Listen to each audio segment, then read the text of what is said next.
everyone, and thank you for joining us. My name is Alia Malek, and today we are going to talk about centering the people whose lives are at the crux of the issues that folks are fighting for today. Joining me on this panel is Tara Aghdashloo, Iranian writer, filmmaker, advocate for women, diversity, and MENA representation in film, and a human rights advocate, and Val Voshchevska, Ukrainian human rights activist and digital strategist. I'm very excited to be speaking with them today about places that are inherently connected to Syria, which I cover. And I'm looking forward to myself learning something today as well. One last thing, we're taking questions for this panel in real time. If you're watching on the MozFest Plaza, YouTube, LinkedIn, you can use the chat function to add your questions, or you can always tweet them at Mozilla Fest with the hashtag dialogues and debates. So let's dive in, because we are talking to people who are thinking about and active on some of the geopolitical situations that are and conflicts that are impacting many people's lives, and not just in the places where the immediate action is happening. So Tara, it's 6 months since protests started in Iran, though obviously the Green Movement protests of 2009 were already 14 years ago.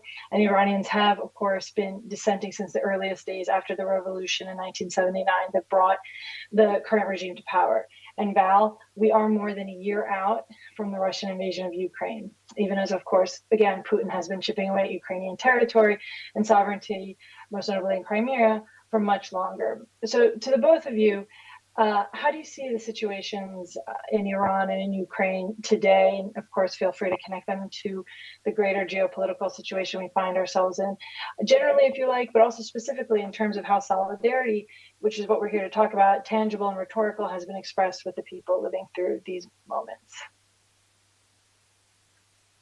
Thank you for having me. I'm really happy to be on this panel and with Val and of course Alia.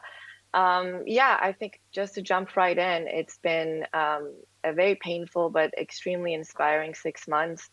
Today, when I'm speaking to you is the day of Nowruz, which is Persian New Year. And I've been talking to a lot of people back home, and I think the running consensus is hope. I think what the movement in Iran has done for Iranians is giving us a new sense of solidarity just internally among the population, among the women, but also importantly, allies of women, men, other minorities. It's created a sense of a unity and cohesion that I think was missing for a few years, mostly because of the extreme grip that the totalitarian systems in place had been able to manifest among people. And with linking it to the Ukrainian situation, there is a lot that we share in terms of the goals for sovereignty, for independence, for freedom, but also there is a lot that's different between these two movements. In Iran, you have a movement that is fighting within in many ways. Of course, there are other territorial geopolitical forces, as always, that have led to the Iran that we see today in its shape and its different fractures. But at the same time, it's a family fight. And I think in that sense, there is a little bit more, it's a bit more complicated who's fighting against who and for what. I think it's a complication that's beautiful, because hopefully the answers to these questions will only create a sense of national identity or a sense of democratic fortitude and democratic unity and diversity that we need to have as an overall goal for Iranians. And of course, in Ukraine, what you have is in ways more aggressive, more literal, and more international hands involved that can create a different set of difficulties.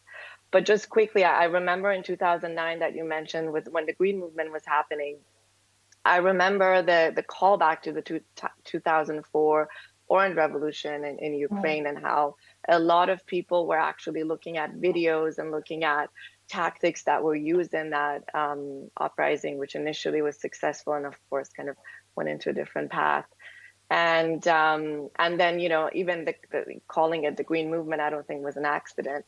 And from there, it was the Arab uprising and how they were inspired by the Green Movement. So I think a lot of these movements especially now with them having so much online presence, are learning from each other, hopefully learning from each other's mistakes. And yeah, there's tons to talk about what to be what to be on the lookout for and what we can learn from each other. Thank you, Tara. I'm sorry, I was remiss. Nuruz Mubarak. Val, if you could sort of weigh in on this question.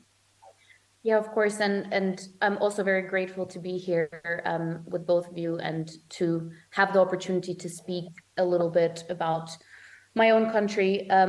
I just wanted to say, before I go into the whole discussion about war, I just wanted to say that I feel like, similar to Iran, as a 30-year-old, I've basically grown up with the spirit of revolution, being Ukrainian. I've gone through, as you said, Orange Revolution, Maidan Revolution, and now we're fighting again, quite literally, for our own freedom and our own identity. And so sometimes when people ask, where does this kind of power and drive come from, it feels like it's part of our upbringing. And I feel, I might be wrong, like I feel like it's very similar in Iran as well. We've had to fight for our right to be able to be ourselves and to be free and independent for such a long time that it's just, unfortunately we have to keep doing it, but it's just incredible to see this drive that people have as well.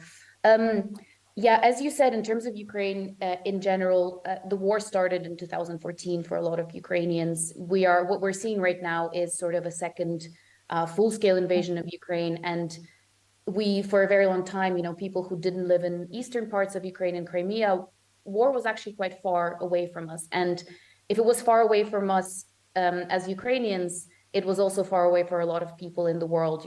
It's sort of the 2014 war that started in Donbass. It's kind of a forgotten war in a way as well. And so we're reaching, yes, as you said, 12 months of the full-scale invasion, and we're obviously seeing a lot of fatigue related to constantly, talking about Ukraine, bringing Ukraine up, supporting Ukraine. And I think we're reaching this sort of really critical point right now that, well, from what I'm seeing right now, you asked as well, how is solidarity sort of shown in the way that people support Ukraine? I think for a very long time, a lot of people were very supportive, but now what I'm seeing is that there are certain kind of bad actors that have been weaponizing Ukraine because Ukraine had so much attention. Recently, they have been weaponizing Ukraine as a topic to achieve their own ends. And it's actually quite interesting, as someone who, for the past year has been doing everything possible to connect people and kind of fight a lot of this false narratives that actually impact people's lives on a daily basis. It's just interesting to see how that has now shifted. And I'm specifically talking about, kind of the US elections that are coming up. Of course, these people are the ones that are weaponizing Ukraine are much louder on a lot of social media platforms than everyone who usually supports Ukraine. And so it's just interesting to see how we can now shift the way that we respond to a lot of these things as well. So, yeah. Thank you. You've already given me so many follow-up questions that I want to ask. Tara, I'm going to start with you because you said that, you posited an interesting difference between what's going on in Ukraine and what's going on in Iran, with Iran being a kind of a family fight. And the way a lot of these regimes work, similar in Syria as well, is that these sort of totalitarian regimes spend a lot of time sort of helping to fray the kind of solidarity that exists inside the country amongst the people, sowing suspicion of your neighbor, they're very, even internally, the idea of identity politics plays very well. And I would be really curious to know, like, what, especially when you're outside the country, like, how do you work to sort of mitigate that fraying?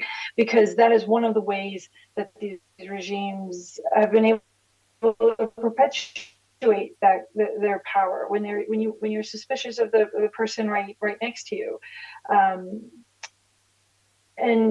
then at the same time, Val, afterwards, I'd be curious, like, how true, because yes, sometimes even like coming again from the Syrian context, we look at the Palestinian struggle where it seems like where you have an external foe, it's so much more easy to sort of rally around, the national interest. But also we know from, over 60 years of struggle in Palestine that that there is no true internal solid, internal cohesion. That also phrase. So I'd be curious in the Ukrainian context, how true is it that from what it looks like from the outside and sometimes coveted from struggles that where there's fraying internally, how true that actually is, and what you're doing to maintain those sort of bonds. Those are very loaded questions. I hope there's something that we can work with there. No, absolutely. I think, don't quote me on it, me calling it a family fight. I think a lot of people will be upset. They'll say families don't do that to each other.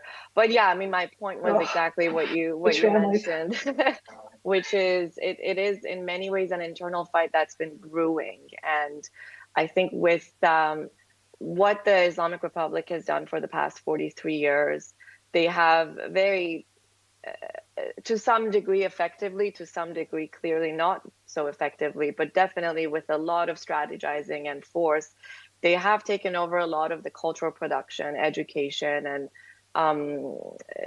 cultural bedding of the society to create a very dominant narrative about what the Islamic Republic is. Even today being Nowruz, festivities that go back to Zoroastrian religion or pre-Islamic Iran have repeatedly been targeted by the Islamic Republic to be removed from public calendars and our lifestyle and culture, and people have resisted that.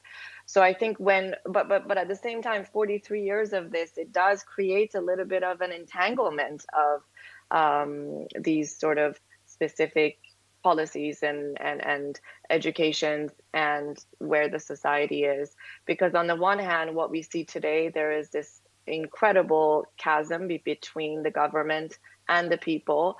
But as I said, it's not so black and white, and it's a little bit difficult to parse these things from each other in a way that's easy and clear. I think what happens, again, as you said, is this insistence on foreign enemy, everything, every problem, even if there's a shooting on the streets, when people die, when protesters die at the hands of regime forces, there are other countries that get blamed for it.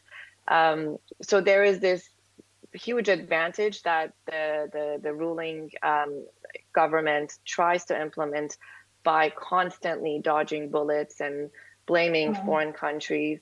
And then you have this massive internal discourse that's kind of bubbled up among people who clearly have a problem with the system, may not have the answers as to how best to move forward.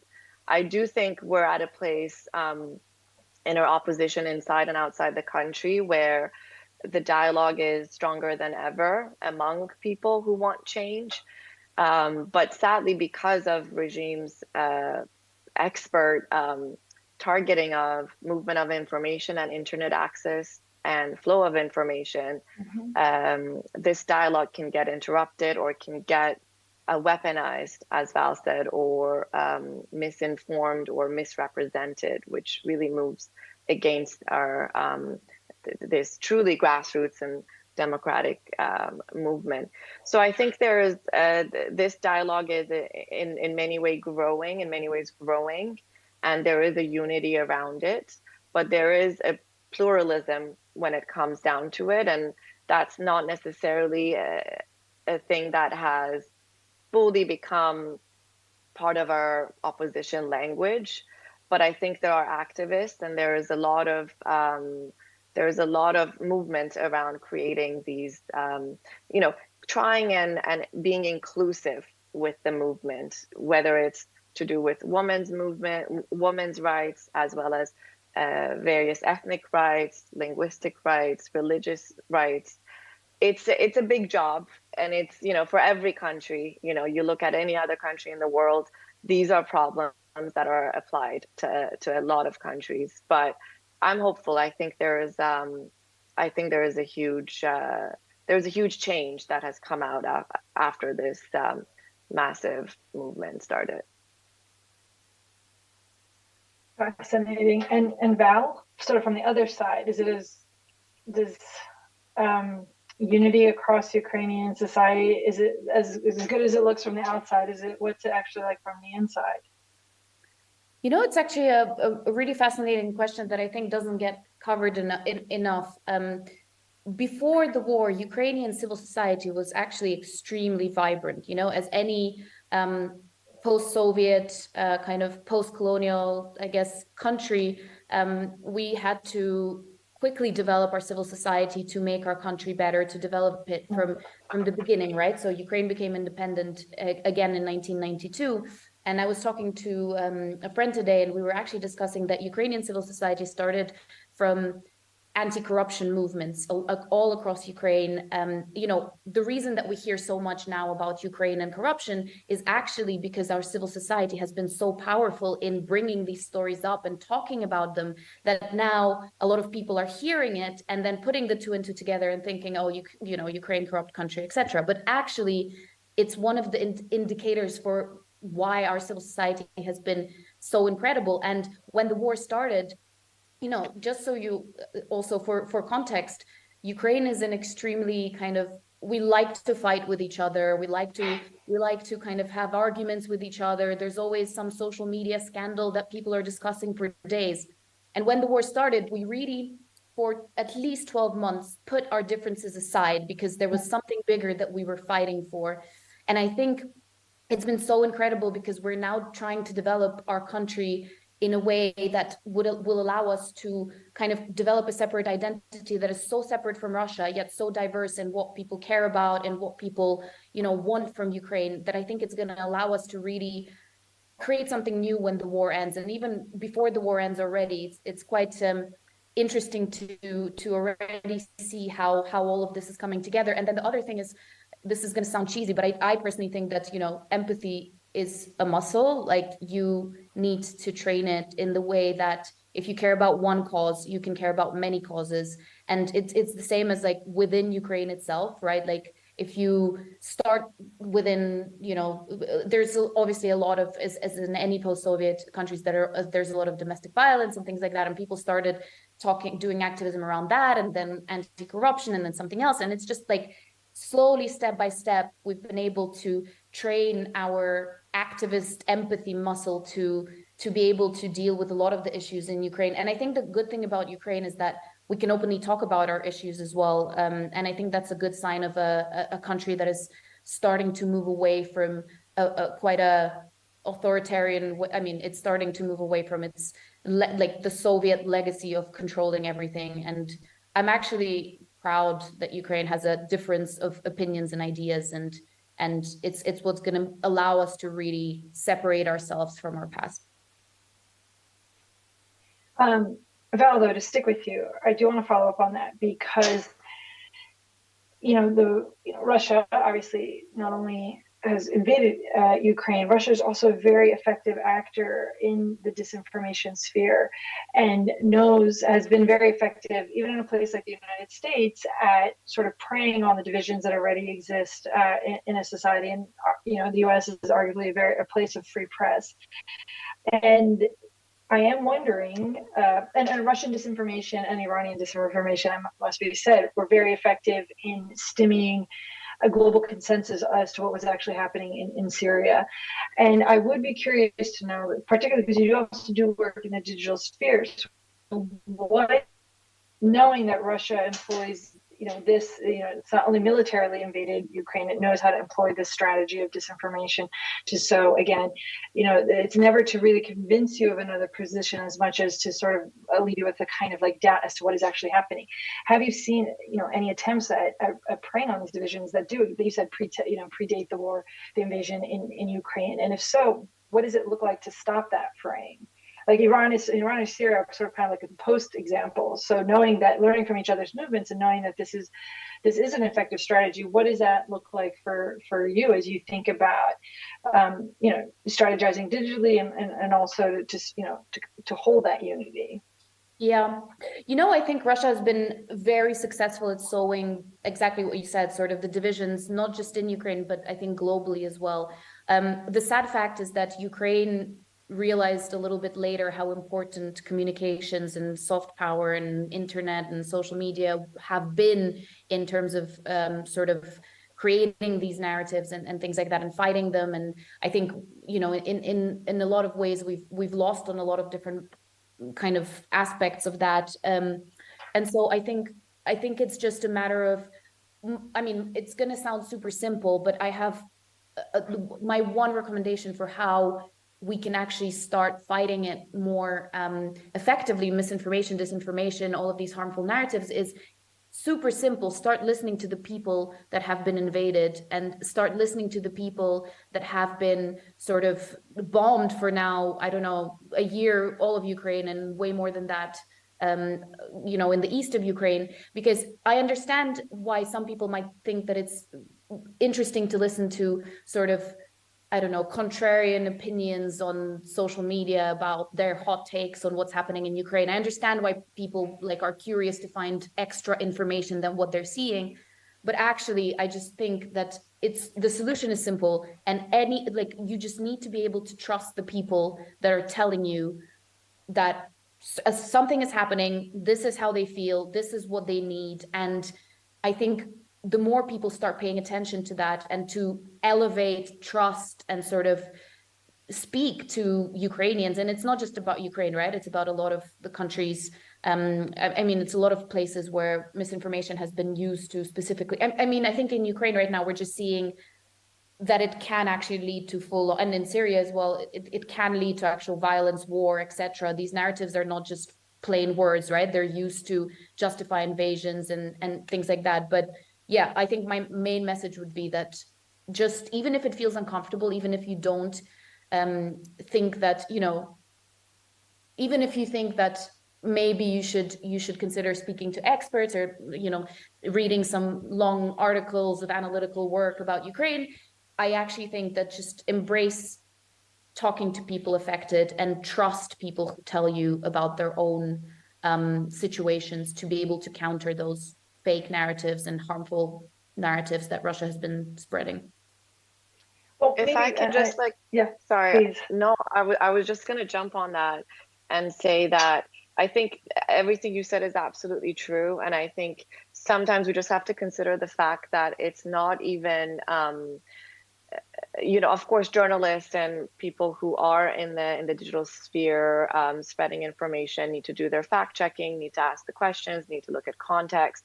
But at the same time, sometimes this type of misinformation gets circulated by activists or people who have all the best intentions. And there are infographics that are getting shared on Twitter, they go viral. And I was speaking to a friend today, and there was this list that I think can be really helpful in sort of asking yourself these questions before you post anything.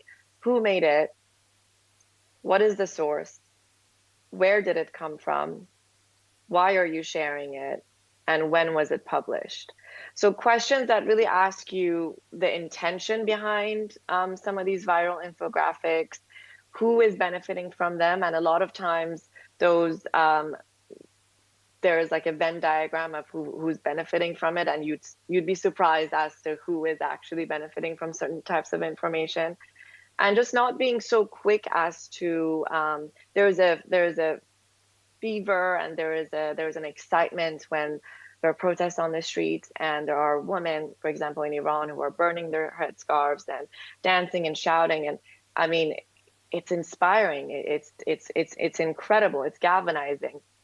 But I think we, on the other hand, need to be really careful to keep thinking about context and keep people engaged without necessarily constantly expecting a big soundbite or a clip of someone getting shot at, or these types of really extreme, costly events and videos of these events to be the only reason we kind of pay attention to them and care about these types of movements. So I think context matters a lot, and us asking questions and having the stamina to think about these movements in a broader, more long-term overview of, this might take a few years, this might take a decade, but it's really important to measure ourselves so that people who are involved with it as well don't have the false hope of everything's going to change in a couple of weeks and then lose their stamina when clearly things are a little bit more complicated.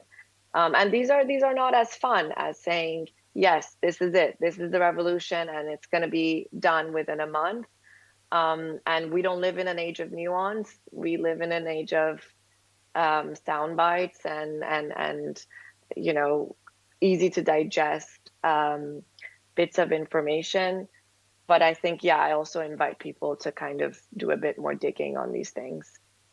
Yeah, and if you don't mind, sorry, I'll just quickly follow up as well. I think I totally agree with you as well. And I mean, for me, obviously, some of the events that have been happening around Twitter with Elon Musk acquiring the platform that, in my opinion, for example, in particular for Ukraine in the past year, has been so important.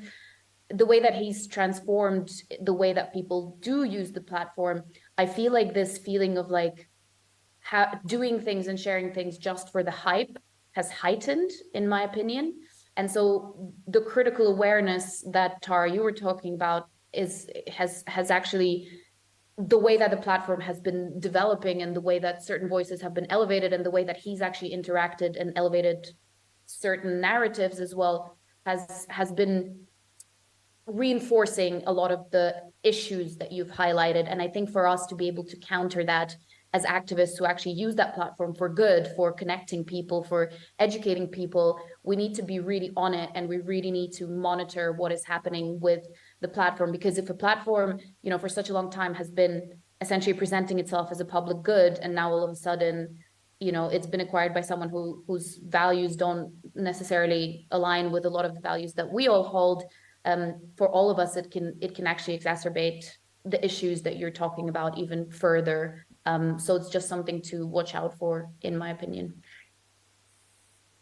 Thank you both. And if I can sort of summarize what you said, because before we move on to an audience, a question from the audience, I mean, it obviously overlaps with the work that I'm doing. I'm hearing from both of you a sort of, you know, and it's a reality check, I think, that activism or solidarity from allies, it can't just be about hashtags, right? People have to become, in this era of information disorder, right? It's not enough to call, it's not about fake news. You know, we actually discourage the use of fake news because that you know that plays into the idea that, you know, it belongs to a fringe and they're usually from the right. But the reality is information disorder, which can be disinformation, misinformation, or malinformation, is actually much more widespread. And you're right, Tara. You know, when the earthquake happened in Syria, people who I know understand the situation in Syria and understand that, you know, the regime is the, you know, the ultimate, you know, part of the ultimate, you know, ultimate disease and everything else sort of in metastasis, kept sharing this image of planes landing in Turkey and not landing in Syria, and saying this is because of sanctions that aid can't reach Syria. And these are people who are trying to express solidarity, and, you know, that actually played right into Russian, Iranian, and Syrian regime disinformation. So, you know, for those who are out there listening, it sounds like both of you also are saying it's incumbent on people to understand that this is the environment that we live in, and that there has to be some sort of literacy on all of our parts in how we consume information.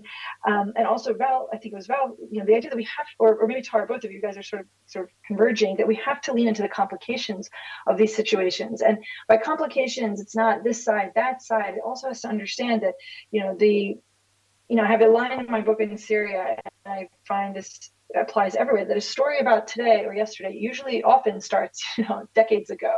And there has to be a sort of understanding of the historical context. And I would just want to remind our viewers, because I imagine our viewers come from, you know, believe themselves not to be easily victimized by information disorder, that, you know, when you have a worldview, right, that's how you can't necessarily recognize the disinformation and misinformation. It's no longer this really, really clumsy stuff. It sort of complies with your worldview and what you believe. So for a lot of people who believe the United States is not a good faith actor in the Middle East, which is obviously a very correct assessment, it's much more easy to believe that it's the sanctions that are keeping aid from Syrians, as opposed to maybe the Syrian regimes themselves. And one thing I would say to you, Val, you said start listening to the people. I hope you know, Ukrainians are able to continue to represent their own voices, because people were managed to dismiss what the Syrians were saying. And of course, in part, there's a war on terror discourse that we've all been subjected to for 20 years. So the regime says these are all jihadists and Islamic terrorists, and it's very easy for us to believe that could be possible. So thank you for raising those points. To the audience now, there's a question. I'm also trying to understand what it says exactly, but it says for these undemocratic places. So Tara, I think this means you, where media is essentially government propaganda. How about an internet-based referendum held by the people, not by the government? How will that affect bringing about changes and perhaps even the collapse of authoritarianism? How much time do we have? I mean, in Iran, as much as there's a massive grip over media by the state, there has always been, parts of media production, whether internally or externally, in places like the UK or the US, where there have been illegal satellite channels, for example, BBC Persian, among others, who have been actively trying to follow standards of journalism and be an alternative news source for many people. And they are, for many people, the only source of news. So it hasn't been in this kind of pitch black media landscape for the past 40 odd years as well. Same with cinema, same with TV series, same with print. There's been, as much as there's been control and censorship, there's been these sort of little spaces where alternative voices have been shaping, as well as the internet. Obviously, the Iran is a massively connected population, and massively on Instagram, platforms like Instagram and Telegram, which is why they are massively targeted by the regime to be filtered and censored. And the regime famously is trying to enact an intranet, so an internet that they completely control, and can monitor the flow of information. I think with this type of stuff, online referendum, access of internet, as much as it's ubiquitous, you still need to consider places where the information and access to information for referendum may not reach. But there have been a few attempts. There is this one group on Instagram called Mardom Organization. They have been doing some referendums and polls that a lot of people are participating in. I think at the moment the question is no longer whether or not people have a problem with the system and want to change it, but more about how. And that's where things get really tricky, and that's where you realize that you're dealing with a very sophisticated authoritarian system. But again, we're hopeful because of this movement taking especially the slogan of woman, life, freedom, it being a completely unique movement in how it was helmed by women. And in brackets, I've always been surprised at how long it took for neighboring countries and the world to kind of get behind it, because initially people were worried that it might be an anti-Islam movement as opposed to it being an anti-totalitarian or anti-theocratic movement. But now that I think these things have been established and the world can see that there is a divide between what Iranians see as their future and the government, it's just a matter of giving them the tools, whether it's by making sure there is internet access and providing VPNs, providing tangible tools to keep people in Iran connected to that global world, while still trying to put pressure on those responsible for the atrocities that happen by the international community. And that's really the only two things that come to mind in terms of tangible things that we can do to create and support the change. Thank you. Val, can we hear from you? And then we actually have to wrap it up. Yeah, of course. And I also apologize for my light going off. But I also wanted to say, I don't usually like to talk about Russia when I speak publicly, but in this instance, I feel like I have to. And I think the same question, if asked if we use the example of Russia as a totalitarian regime that fully controls the media,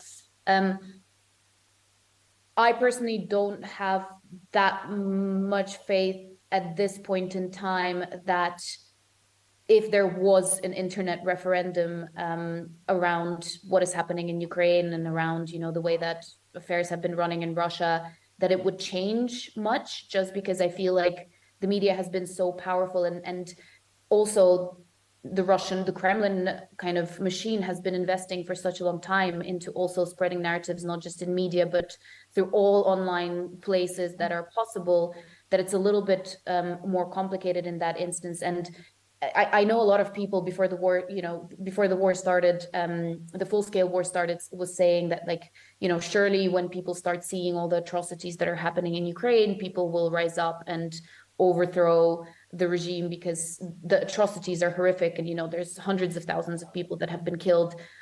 We haven't been seeing that, unfortunately, at the moment. So I think it does need a little bit more an in-depth study about what can actually make change possible within Russia itself.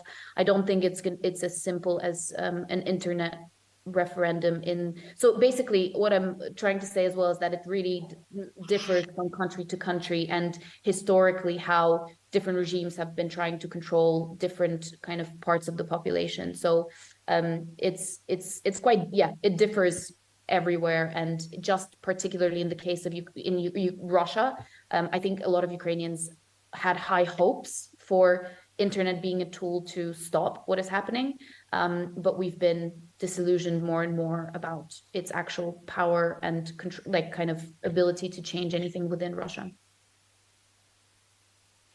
Thank you, Val. And you're right, it does differ from country to country, not just in terms of how we see the actions of the regimes, but also how much we value the lives of the people who are suffering. It's obvious that we do have a global hierarchy. We can just see in the different ways that different refugees from different places are received. Unfortunately, we actually do have, that flew by. I'd like to, of course, thank Tara and Val for giving us such thoughtful and profound answers, and to thank everybody who watched. I'm supposed to tell you to tune in tomorrow at 11 a.m. Eastern Time and 4 p.m. Central European Time for a conversation about the future of Mozilla. Keep an eye out on social media at Mozilla Festival on Twitter, where you will find other great things happening at MozFest this week. A special thanks to the production team, obviously behind the scenes, and again to Tara and Val. Take care, everybody.